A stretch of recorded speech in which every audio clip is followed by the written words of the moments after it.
Hi friends, this is Pankaj और आज देखते हैं block diagram of computer.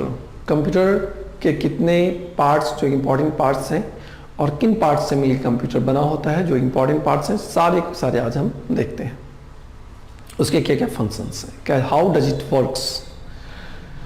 Computer mainly 3 function से काम करता है। इट मीन्स नॉर्मली 3 फंक्शन उसके अंदर होते हैं, इनपुट, प्रोसेस एंड आउटपुट। और कंप्यूटर ही नहीं, मैं कहता हूं सारे चीज जो प्रोसेसिंग के थ्रू होते हैं वो 3 फंक्शन से ही मिलके बने होते हैं। फॉर एग्जांपल, अगर आप घर में जो बजने वाला माइक होता है, जो लाउड स्पीकर होता है, उसको आप देखें, माइक जिसमें हम बोल रहे हैं, जैसे मैंने इसको लगाया हुआ है। अगर माइक का चल ले तो माइक में हम बोलते हैं, जो कि इनपुट जा रहा है, एक मशीन से वो कनेक्ट होता है, वहां पे प्रोसेसिंग होता है और फिर आउटपुट हमारा स्पीकर। तो 3 प्रोसेस होता है। इसको और आसान तरीके से समझते हैं। कंप्यूटर में भी इनपुट, प्रोसेस एंड आउटपुट होता है और हर एक चीज के लिए अलग अलग डिवाइसेस हैं। जैसे मैंने कहा कि माइक से बोलने के लिए, आवाज इनपुट करने के लिए माइक की जरूरत होती है, उसी ढंग से कंप्यूटर में डेटा को इनपुट करने के लिए इनपुट डिवाइस की जरूरत होती है। इनपुट आप यंत्र कह लें उसको हिंदी में। तो इनपुट डिवाइस अलग होंगे, प्रोसेस डिवाइस अलग होंगे और आउटपुट डिवाइस अलग होंगे। इस डायग्राम को आप ठीक से देखें। इनपुट यहां से जा रहा है, फिर ये कंट्रोल यूनिट के पास जा रहा है, वहां से प्रोसेसिंग हो रहा है इसका, और फिर आउटपुट अलग निकल रहा है। अब अलग अलग देखते हैं, इनपुट डिवाइस क्या होता है, आउटपुट डिवाइस क्या होता है और प्रोसेसिंग डिवाइस क्या होता है। फॉर एकदम सिंपल और आसान तरीके से समझने के लिए, अगर हम 2 + 2 को प्रेस करें तो 4 रिजल्ट आना चाहिए। तो 4 रिजल्ट कहां से आएगा? 2 + 2 इनपुट करना पड़ेगा। 2 + 2 हम प्रेस करेंगे, वो प्रोसेसिंग होगा, फिर रिजल्ट हमारा कहां मिलेगा? मॉनिटर पे। तो ये है प्रोसेस कंप्यूटर का। आगे देखते हैं। पहले इनपुट करेंगे, फिर प्रोसेसिंग होगा और फिर उसका आउटपुट होगा। प्रोसेसिंग के दौरान 3 चीज इंपॉर्टेंट होता है। एक तो उसका ऑपरेशंस, कंट्रोलिंग एंड स्टोरेज। आगे देखते हैं इनपुट डिवाइसेस कौन कौन से हैं। कंप्यूटर में इनपुट देने के लिए कंप्यूटर को data, whatever you feed from the outside to the computer, कुछ भी जो हम बाहर से कंप्यूटर को देते हैं वो क्या कहलाएगा? इनपुट। इन मतलब अंदर, इनपुट मतलब रखना।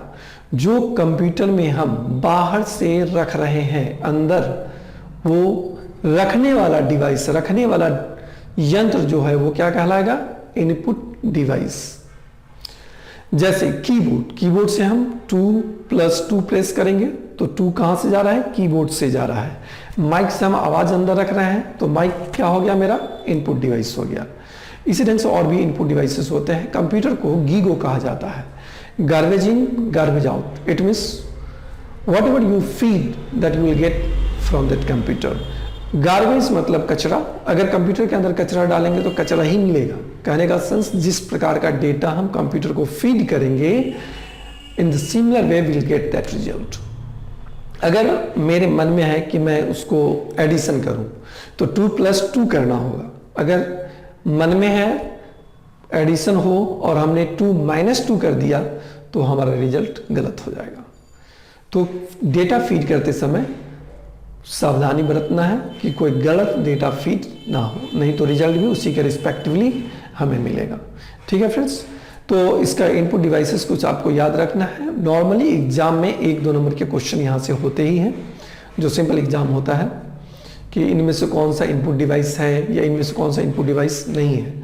तो आपको ये याद रखना है, input device keyboard, mouse, pointing tool, जिससे हम इंस्ट्रक्शंस देते हैं। उसके बाद स्कैनर एक मशीन होता है जिसके थ्रू बाहरी इमेज को हम कंप्यूटर के अंदर फीड करते हैं। बारकोड रीडर, आप बहुत अच्छे तरह से इसको जानते हैं, OMR, optical mark reader. Keyboard के बारे में थोड़ा सा डिटेल से जान लें। इसमें अलग अलग फंक्शंस की हैं। जैसे ऊपर के रो में जितने भी आप F1 F से लेके F12 तक है, इसको फंक्शन की कहा जाता है।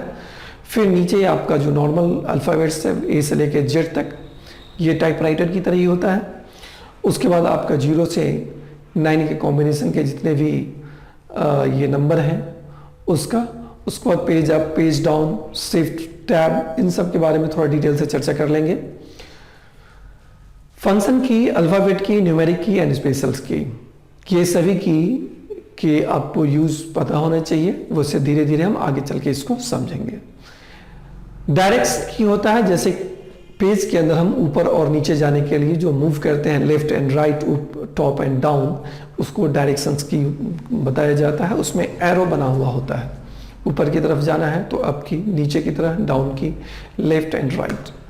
शिफ्ट की एक ऐसा की है जिससे हम बहुत सारे कॉम्बिनेशन बना के इसका शॉर्टकट की भी बनता है, लेकिन नॉर्मली शिफ्ट की का प्रयोग किया जाता है कैरेक्टर को कैपिटल लेटर और स्मॉल लेटर करने के लिए। अगर कोई लेटर नॉर्मली आपका स्मॉल लेटर में टाइप हो रहा है तो शिफ्ट को प्रेस करके कोई लेटर को अगर हम टाइप करेंगे तो वो कैपिटल लेटर में टाइप होगा, और अगर कैपिटल लेटर में टाइप हो रहा है और शिफ्ट को प्रेस करके फिर हम प्रेस करेंगे कोई लेटर तो वो स्मॉल लेटर में हो जाएगा, मतलब वो उल्टा चलता है। फिर कैप्स लॉक है। कैप्स लॉक एक जैसे बटन है, वो आपका कीबोर्ड के लेफ्ट साइड में होता है, कैप्स लॉक लिखा होता है। जैसे उसको हम प्रेस करेंगे तो एक लाइट जलेगा, नॉर्मली कीबोर्ड में होता है, लैपटॉप में तो ऐसा देखने को कम मिलेगा आपको। तो कीबोर्ड में एक लाइट जलेगा कैप्स का, और जब वो लाइट जलेगा तो कोई भी लेटर हम लिखेंगे तो क्या होगा, कैपिटल लेटर में टाइप होगा, और वो लाइट जब ऑफ हो जाएगा तो कुछ भी लेटर हम टाइप करेंगे तो क्या होगा, स्मॉल लेटर में होगा। स्पेस बार कीबोर्ड का सबसे बड़ा बटन होता है, उसे सिंगल स्पेस लिया जाता है, और जब बड़े स्पेस का जरूरत होता है तो हम लोग टैब का प्रयोग करते हैं।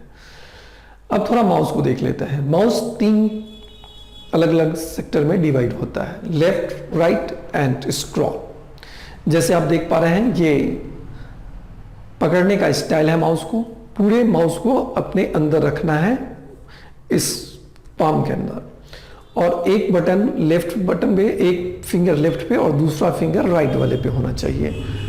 मैक्सिमम जो ऑपरेशंस होते हैं वो लेफ्ट बटन से होते हैं, राइट बटन का यूज कभी कभी किया जाता है, वो हम बताएंगे आपको कहाँ कहाँ किया जाता है, ठीक है। तो और स्क्रॉल बटन का यूज होता है पेज को ऊपर और नीचे स्क्रॉल करने के लिए। जो काम आप डायरेक्शन की से करते हैं वही काम आप इससे भी कर सकते हैं, ठीक है। इसके अलावा भी बहुत सारे यूज इसका होगा, लेकिन नॉर्मली इतना याद रखना है, माउस में 2-3 बटन होते हैं, लेफ्ट, राइट एंड एक स्क्रॉल बटन, वो आपको यूज करना है। इनपुट डिवाइस में ही स्कैनर मैंने बताया, जो इमेज को एक फोटोस्टेट मशीन की तरह होता है, जिसमें बाहरी जैसे प्रिंटर होता है, तो प्रिंटर में क्या करते हैं हम इमेज को बाहर प्रिंट करके लाते हैं, और इसमें क्या होता है बाहरी इमेज को कंप्यूटर के अंदर में फीड करते हैं। अब देखते हैं इनपुट डिवाइस के बाद प्रोसेस डिवाइस। प्रोसेस डिवाइस में हमारे पास एक ही डिवाइस है जिसको बोलते हैं सीपीयू। सीपीयू ही पूरा प्रोसेसिंग करके कंप्यूटर को रिजल्ट बनाता है। ये it's the most responsible parts of computer. Every action would be taken by this particular device.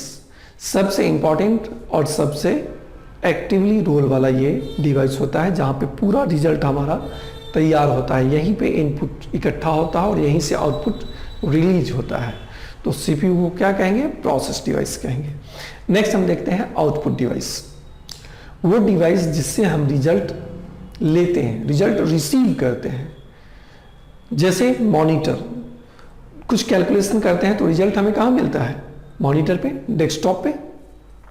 तो वो वाला पार्ट जो स्क्रीन वाला है वो पूरा हमारा क्या कहलाता है, आउटपुट कहलाता है। स्पीकर जहाँ से आवाज़ हम लेते हैं, प्रिंटर जहाँ से पेपर पे प्रिंट पेज लेते हैं। तो ये सारे जितने भी पार्ट्स हैं ये क्या कहलाएंगे, आउटपुट डिवाइस कहलाएंगे। मॉनिटर हमारा आउटपुट डिवाइस होगा, प्रिंटर हमारा आउटपुट डिवाइस होगा, स्पीकर हमारा आउटपुट डिवाइस होगा। ठीक है फ्रेंड्स, तो इनपुट, प्रोसेस एंड आउटपुट, इस सेक्शन में बस इतना ही। Thank you.